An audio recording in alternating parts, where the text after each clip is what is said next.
Hey guys, welcome back to my channel. My name is Maripane. If you don't know, you're right. You're right. My name is Cancel. Period. Surname pending. I am kidding. I am kidding. Welcome back to my channel, guys.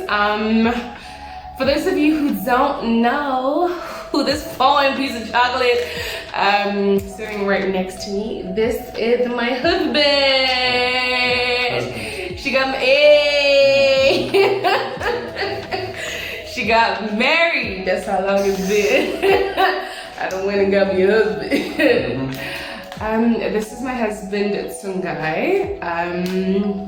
We have been married 2 weeks as of this Sunday. Yeah, today. 2 weeks. It is 2 weeks ago.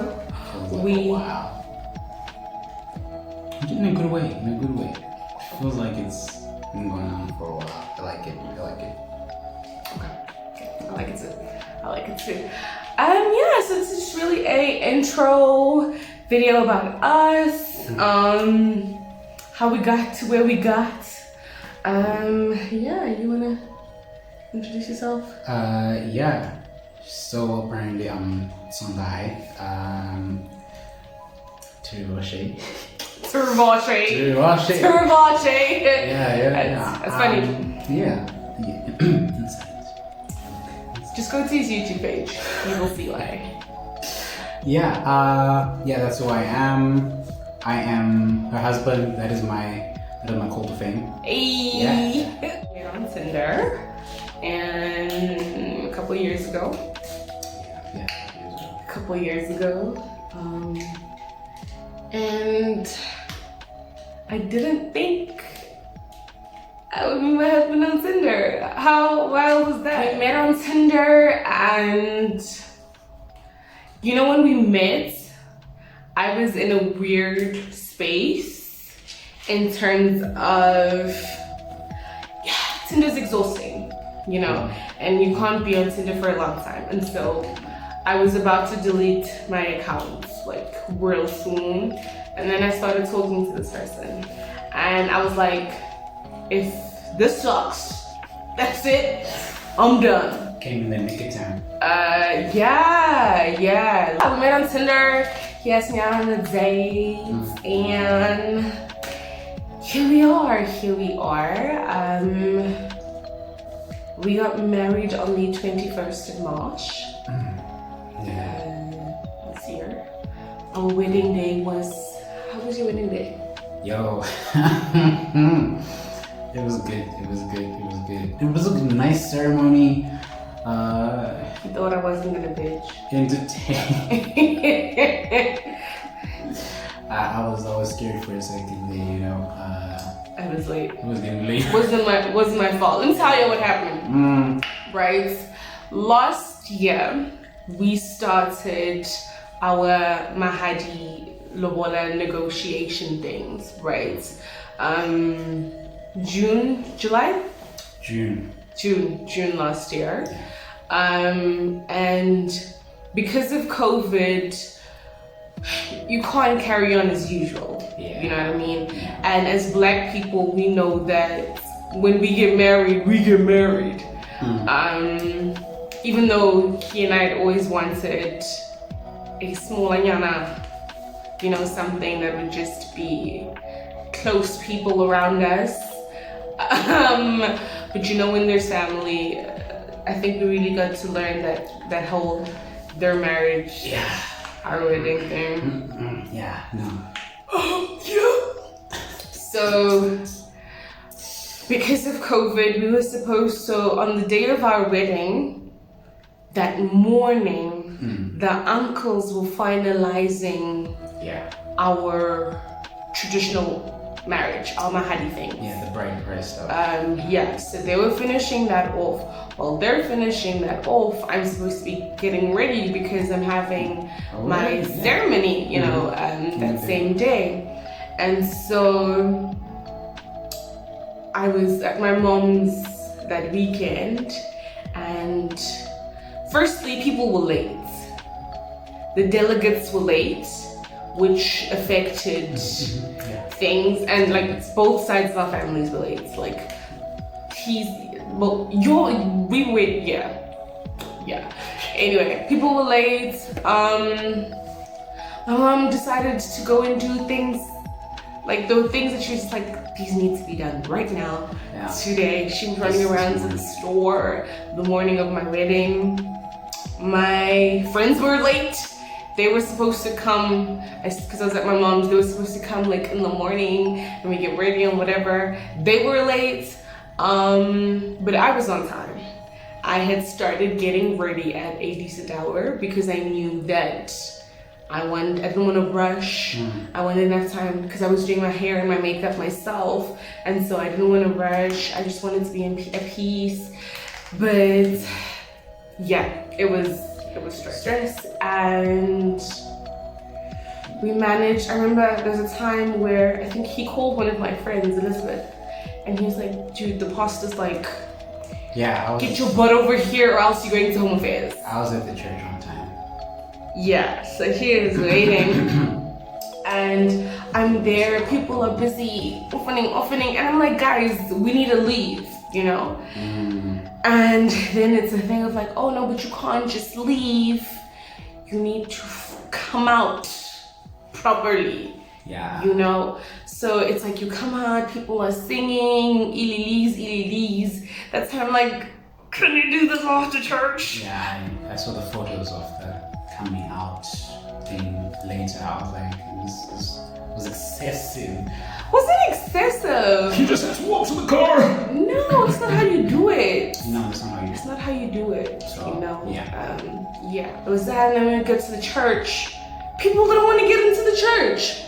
People were like, no, we're waiting for you to get in, then we'll come in. And I'm like, no, I'm the last person to get in. So I'm outside of the church, busy getting my people to get everybody to get into the church, and you can't just go into the church because of COVID screening that needs to happen as well, and people didn't realize this, and so they're just lingering, and then they like get in the church and fight people, and then my veil, my beautiful veil, was an enemy of progress.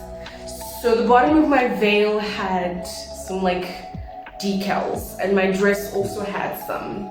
So the two fabrics would get caught up in each other. So it would get caught up here, and my eyelashes and my veil are like this. And I couldn't see anything. I couldn't see much. I remember after the wedding, he was like, why weren't you looking at me? I was like, baby, I can't see. I couldn't see it. To have our ceremony, it still feels surreal to me that we had a wedding. It wasn't, we're still gonna have like a big formal celebration with, you know, our loved ones. So we are from two different countries.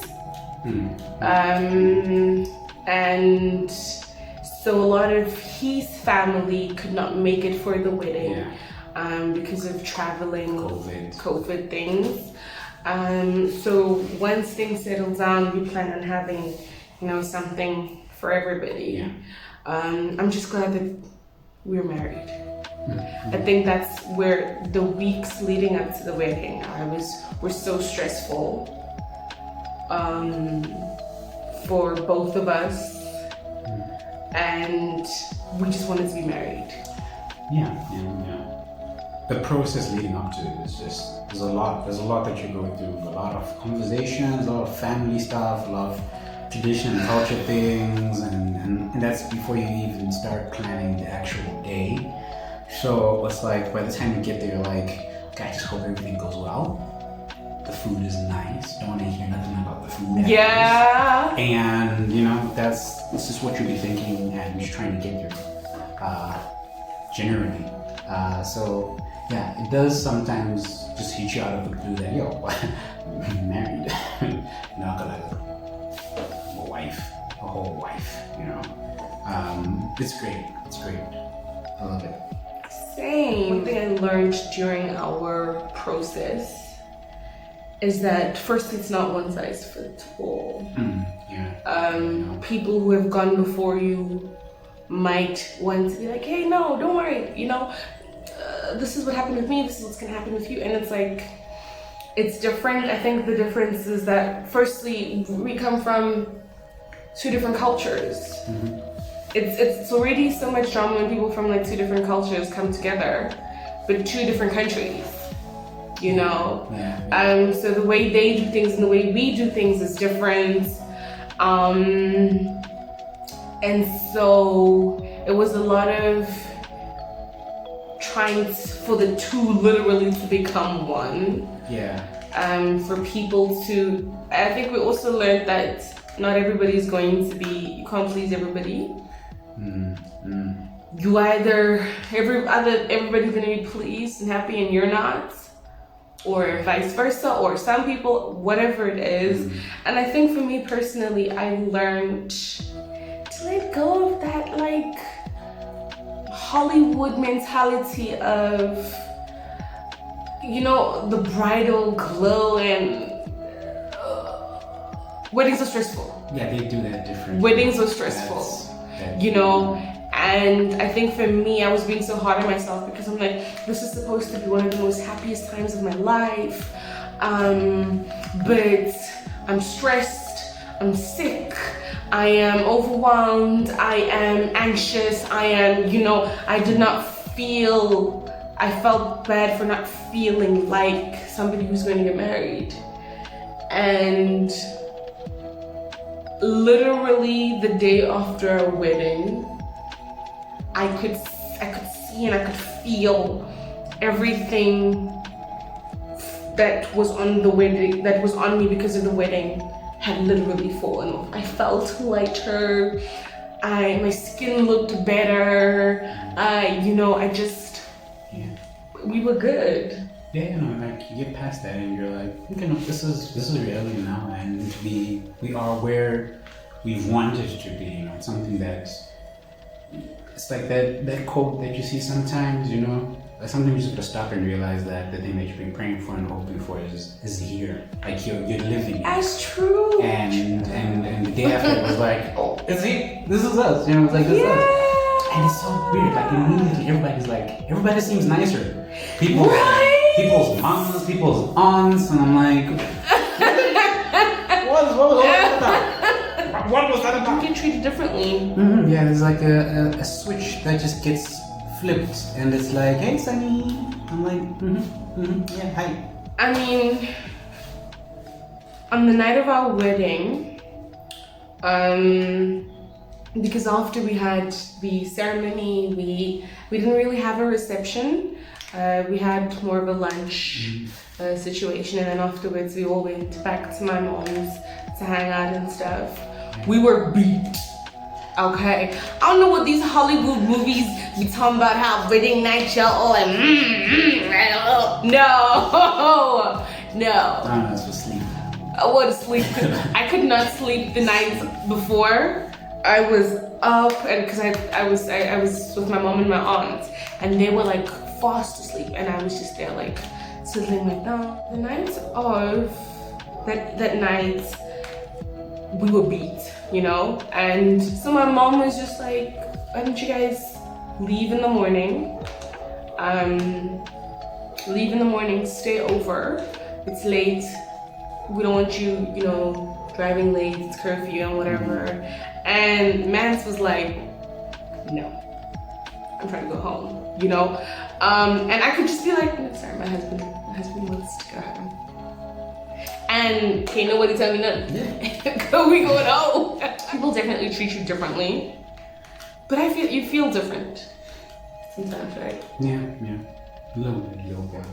You know, for me, growing up Black with overprotective parents, and also being Christian, you're very conscious of how you go about dating.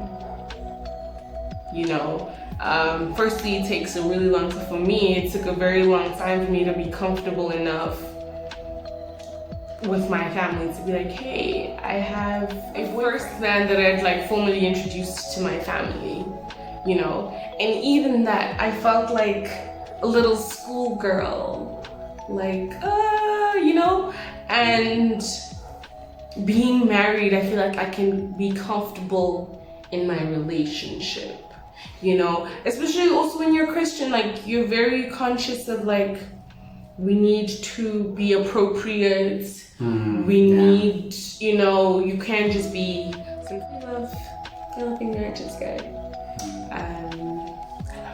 As cliche as it sounds, I feel like I married my best friend. So sweet. When did you know you wanted to marry me? I can't put an exact finger on it really, but you know, it was just something that was there for a while, and I think the idea of it just became a bit more solid after the Christmas that Christmas weekend that I spent with her family. A couple years ago, a few years ago, like came over, we spent some time like the family, and I think from that initial, you know, there was that you know, when you don't know somebody and then there's this new somebody who's coming, and apparently it's a guy from a different country and y'all met online. There's all these questions that people aren't necessarily, they don't know how to process that, especially like older generations a bit. It's like, is this real?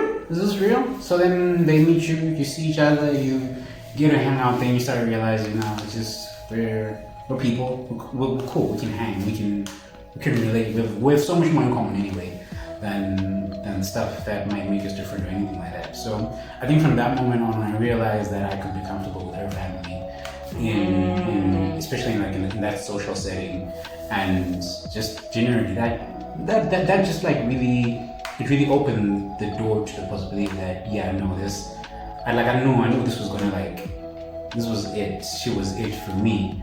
But no, I think that's probably around the area where it's like I'm a downhill for you, you know, if I need to. That's where it was like, yeah. I definitely relate. You know what he said to me in our first dates? Tell ya, spill some tea. And I'm listening to him say, I don't know when I knew, but on our first date, he was like, what's your surname?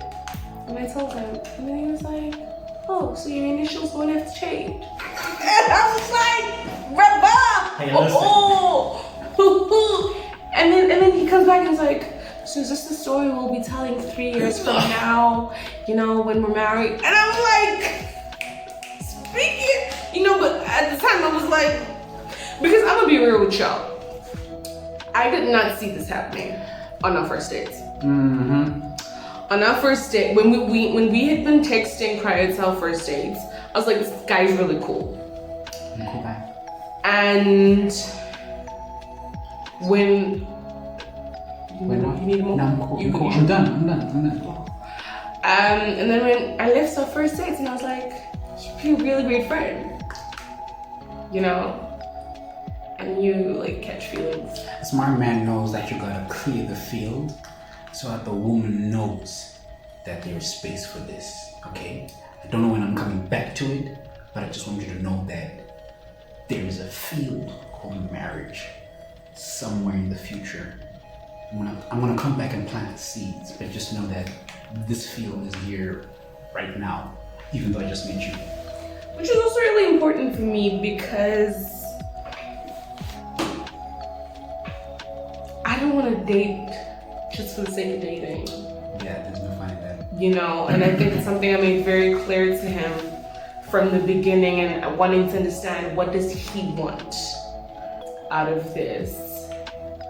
Before this even goes anywhere, before a second date, if this is going to go somewhere, what do you want, you know? And I'm not saying I need you to marry me right now. I'm not saying I'm going to be your wife, but I'm saying there needs to be purpose in us, because it makes no sense to invest so much of your time, your energy, and your heart into something only for it to be purposeless, you know, for you to just see how it goes, go with the wind. No, I can't do that. Yeah, so my family was also very skeptical of him. And even gonna lie, I remember I was at my aunt's the weekend of our first dates, and I was like telling him, what's up? I didn't know. They were skeptical. I met you on the internet. To them, that's literally how it was. And so I was getting ready, and then my aunt was like, "Girl, you better send me your location as soon as you arrive." And I'm like, okay. And I'm literally like, yeah. You text me or you call me after 30 minutes, so I know you still good, you know? Because to my family, it was like, this girl is meeting a man off the internet. Just the two of them. And I had to be like, no, we're meeting in a public place. We're meeting close to here. I'll send you my location. You know, I got you. You got me. We got each other. And my mom was not really speaking to me that day. Because she was just like, I ain't even trying to hear nothing about this. Well. This is not even, I ain't even trying to hear it.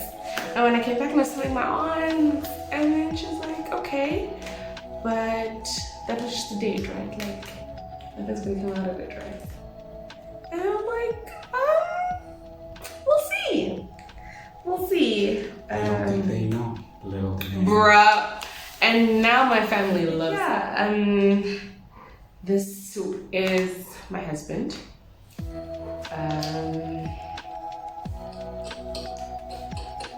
I like his face.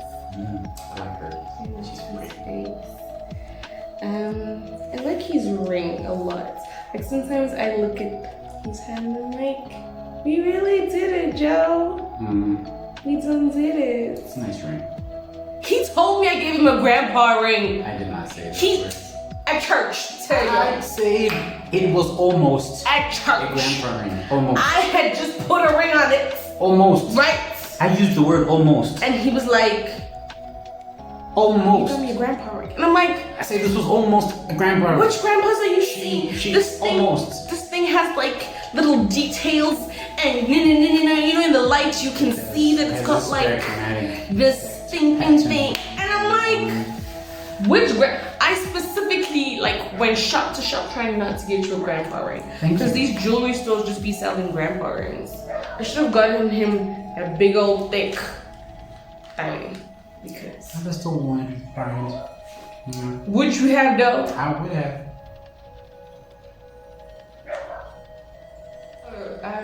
My new surname. Allow me to reintroduce myself. My design name is V.